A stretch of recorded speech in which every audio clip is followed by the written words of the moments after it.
Hi, everyone. My name is Klein. I'm with the Department of Psychological Sciences at Case Western Reserve University.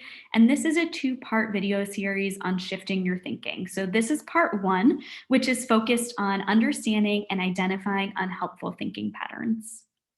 And this video series is brought to you by the Jack, Joseph, and Morton Mandel Wellness and Preventative Care Pathway. So, just a little outline or roadmap of where we're going to be going in this first part of this series. So, we're first going to focus on understanding the cycle between thought patterns and negative mood states and how these things influence and maintain each other. We'll then focus on common types of unhelpful thinking, what this looks like in medical students, and what some of the consequences of unhelpful thinking might be in medical students. We'll shift to kind of going above and beyond types of unhelpful thinking and begin to think about how unhelpful thinking unfolds and what different patterns might be. And then we'll leave you with some tips for starting to identify your own types and patterns of thoughts. And this is going to be a nice segue into our next video, which is actually going to give some concrete strategies for starting to shift thinking. Okay, so in the emotional wellness section of the pathway, we have focused on this cycle between our thoughts, our behavior, and our mood. And so I'm just going to illustrate this here with a simple example.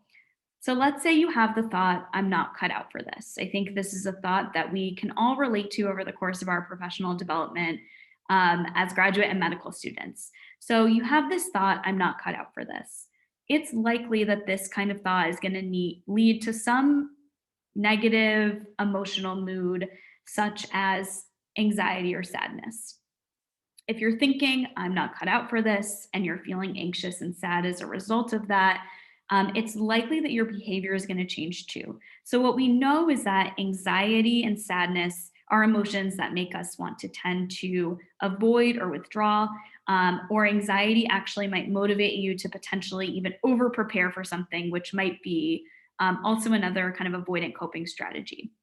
So we've got this thought, I'm not cut out for this. That's causing us to feel anxious and sad, which may cause us to withdraw, to avoid, or to maybe overdo something or a big assignment that we have coming up.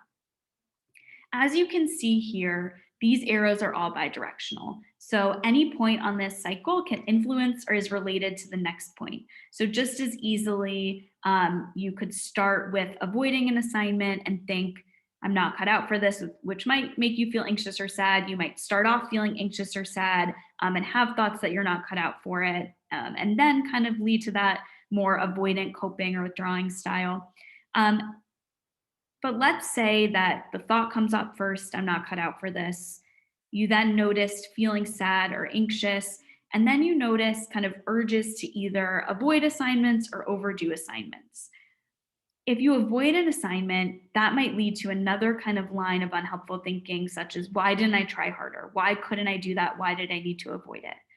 If you overdo something and spend a ton of time on it, it could lead to, well, why did that take me so long? It's still not good enough, right? It's easy to see here how these things all fuel each other, how this cycle just keeps getting bigger and bigger and can lead to kind of even more negative mood states. And so it's important to keep in mind, though, that our unhelpful thinking isn't always accurate. Often it's the way that we interpret things rather than the facts of a situation that keep us feeling stuck. And so I put up this graph, which I think is really cute, but also really helpful to illustrate kind of this overlap between our thoughts and reality. And so you can see that we have a lot of thoughts going on during the day. If you're looking at that light blue circle or the circle that's on my left that says thoughts above it, we have a lot of thoughts going on during the day. Only a small sliver of those thoughts kind of overlap with reality of the situation. Interestingly, of those thoughts that we have, a super small circle are actually negative, and a super small sliver of that super small circle of those negative thoughts tend to overlap with reality. So, what does this all mean? It means that we tend to interpret things that might not be necessarily the facts of the situation. And it also means that we've got a ton of thoughts that come in and out during the day, and that we tend to assign much more weight to this teeny tiny circle of negative thoughts that come up.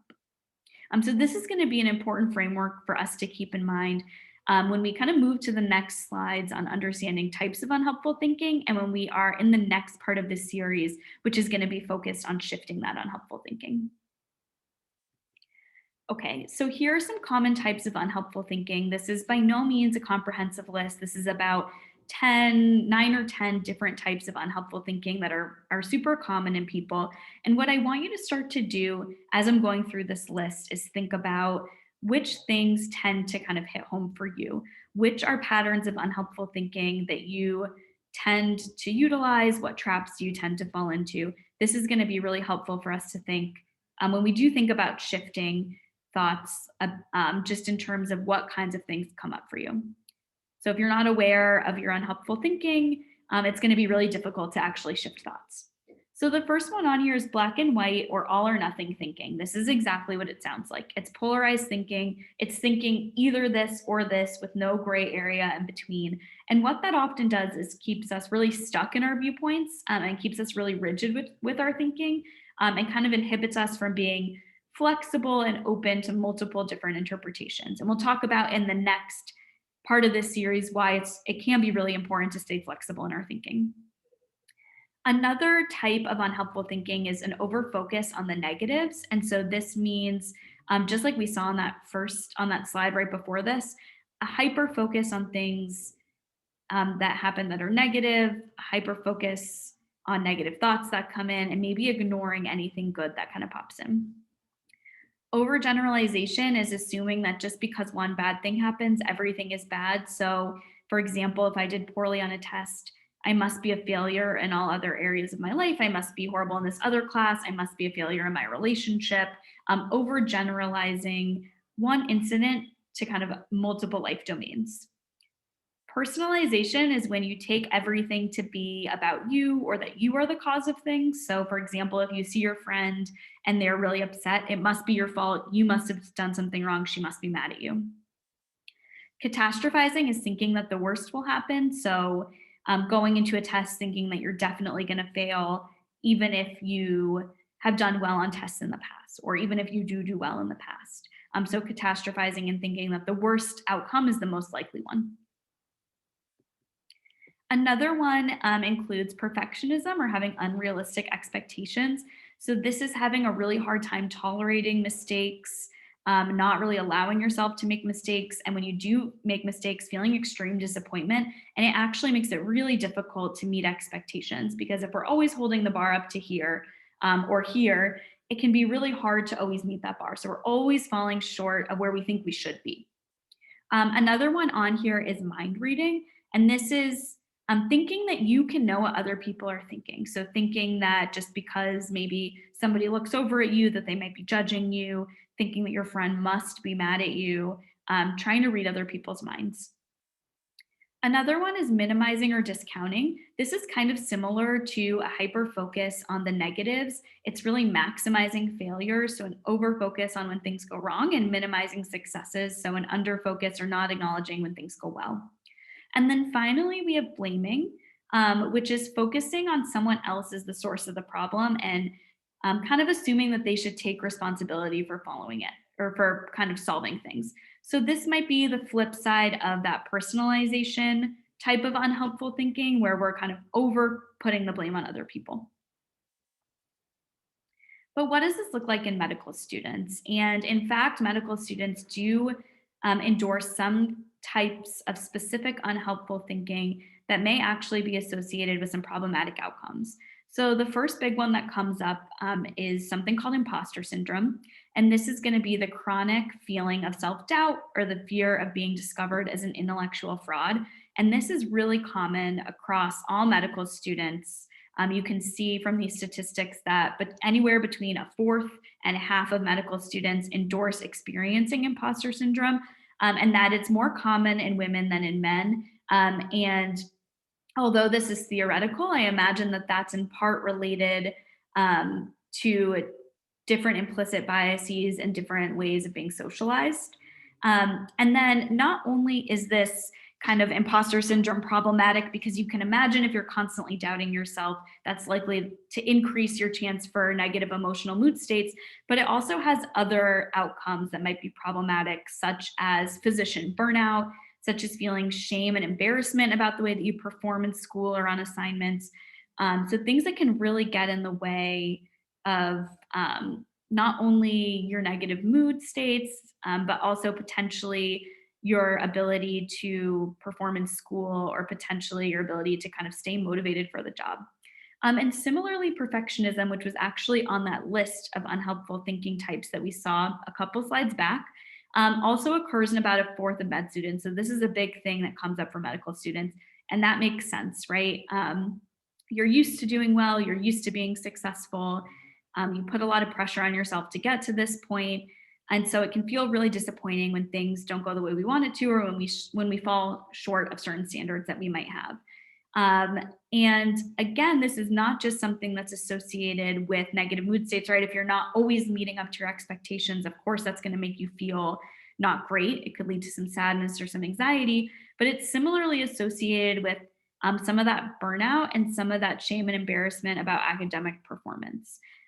So these unhelpful thinking types are important to address, not only because they make us feel bad, but also because they can impact our job and impact kind of our motivation for our job.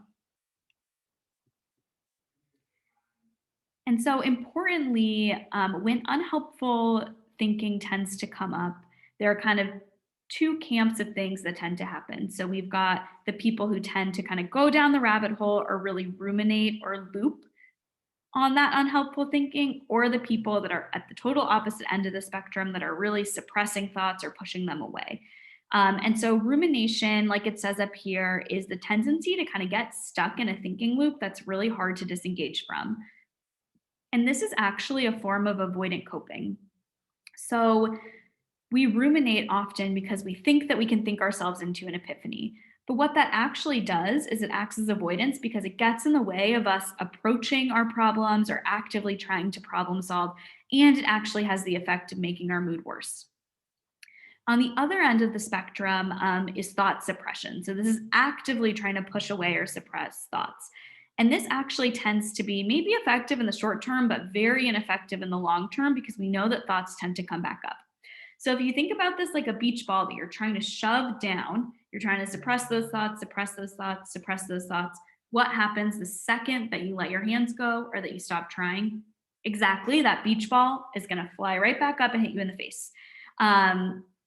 And that's just to illustrate that just because we are actively trying to push aside thoughts or push aside problems doesn't mean that those thoughts and problems are going away, and they're going to come back up in the long term.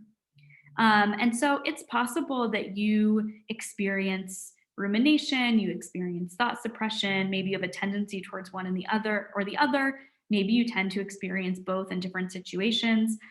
Again, what we're trying to do is start to get you thinking, what resonates with me, what comes up when for me, so that you can work to actively be shifting out of these patterns of thinking. Okay, and so I want to leave everybody with some tips for starting to identify your own thinking types and patterns. And there's a lot more to come on this in the next video where I'm going to actually give really practical strategies for shifting your thinking and engaging in more adaptive thought patterns.